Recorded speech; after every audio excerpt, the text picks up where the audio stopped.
Egypt is on the brink of a volcano. That scary declaration today from Cairo, as hundreds of thousands of protesters again march across the country, demanding that President Morsi step down. These now are live pictures of Tahrir Square.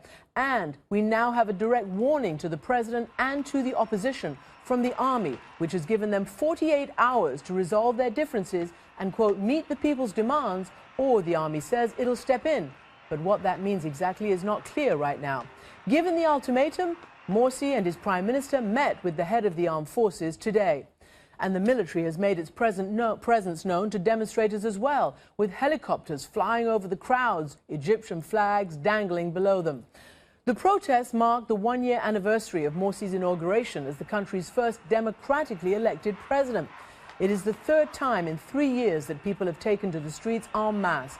First, in January 2011, to topple President Mubarak, and then a year later against the military, which took power after the revolution. The people's grievances are many, but high on the list is an economy in the dumps and a president perceived to be tacking solely to his base, the Muslim Brotherhood. Now, watching from his swing through the southern part of this continent is President Barack Obama, who weighed in from Tanzania, expressing relief that violence has been far less than predicted in Egypt, but calling for political compromise.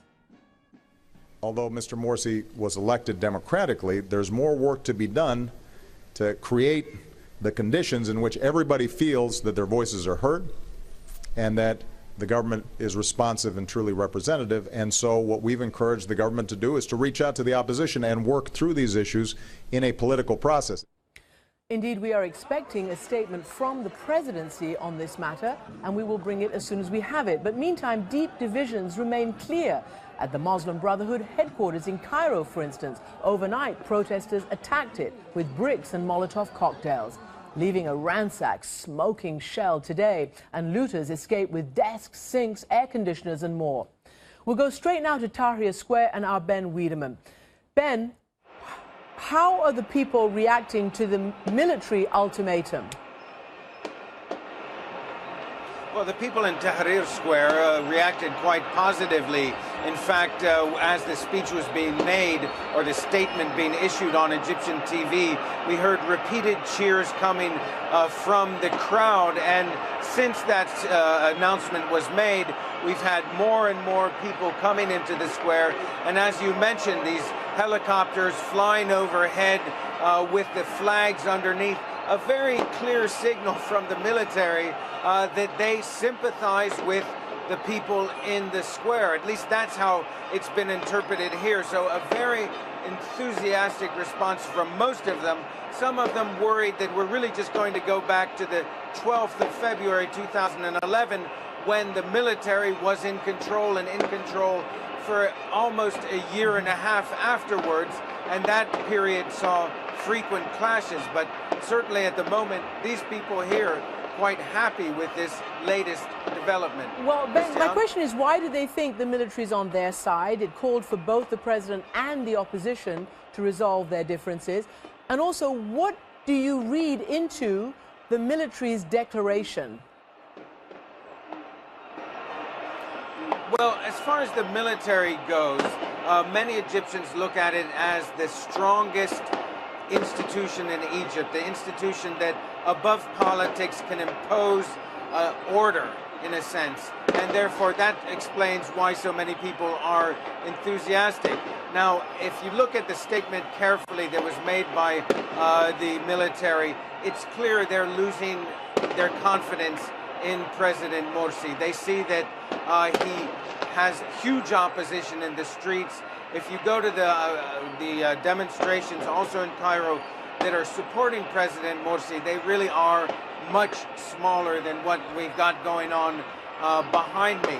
Now, where does it go from here is not altogether clear. The military really has told not just President Morsi, but the opposition, you've got to get your act together. A week ago, the military put out a statement saying exactly that. If you don't come together and deal with Egypt's problems, we may have to step in.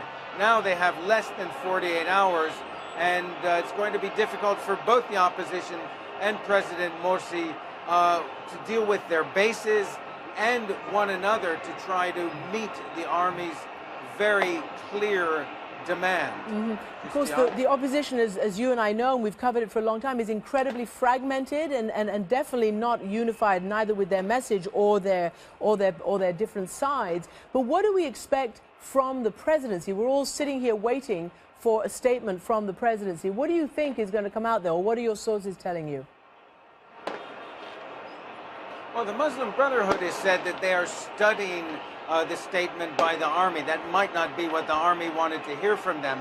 But within the movement itself, there's a danger of real splits, because it's important to keep in mind that the Muslim Brotherhood had a series of electoral victories culminating in President Morsi's election in June of last year. This is a historic opportunity for the biggest, the best organized, and the oldest Islamist movement to take power, to show how it can rule. And now it suddenly sees that this potential experiment, is slipping between their fingers, as millions of Egyptians, it seems, have come out in the street in clear rejection of the program, the project of the Muslim Brotherhood. Egyptians are saying, this is not us. This is not our identity. This is an identity that for many of them is imported. It's a Wahhabi identity from Saudi Arabia. And many people in the square will tell you, we are Egyptians. That is our identity. We are Muslims, we are Christians, but we're Egyptians before anything else. You know, Ben, again, Christian? you and I were there, and along with much of the world, we said that what happens in Egypt will, you know, set the tone for the Arab Spring. Everybody thought that Egypt might be like Turkey, you know, sort of an Islamist democracy, or a democracy with an Islamist flavor. And now, obviously, the deep cynics and the pessimists are probably saying, see, I told you so, Muslim Brotherhood can't run anything. But what do you think about the complaints from, for instance, the president and others, about the organized opposition from the very beginning, from what we like to call the deep state, the Mubarak era ministers and institutions that still existed to an extent? Well, there's no question, Christian, that the job of running Egypt as the president has got to be today one of the most difficult jobs on earth. The Muslim Brotherhood for years was persecuted, pursued, jailed, tortured, and then sometimes killed by the regimes in power here in Egypt. They won an election, they took over the head of state, and they suddenly found that much of the bureaucracy, the police in particular, to a lesser extent the army, the ministries, the local governorates were opposed to them. They were afraid that they would impose their people from the Muslim Brotherhood on every level of the bureaucracy. So you had a severe pushback from all of these. And the police is a classic example. The police, they were the ones, they were the tip of the spear in the war of the Egyptian state against the Muslim Brotherhood. And what we've seen now is that, for instance, today at the headquarters of the Muslim Brotherhood, while those attacks were taking place, the police reportedly joined the attackers.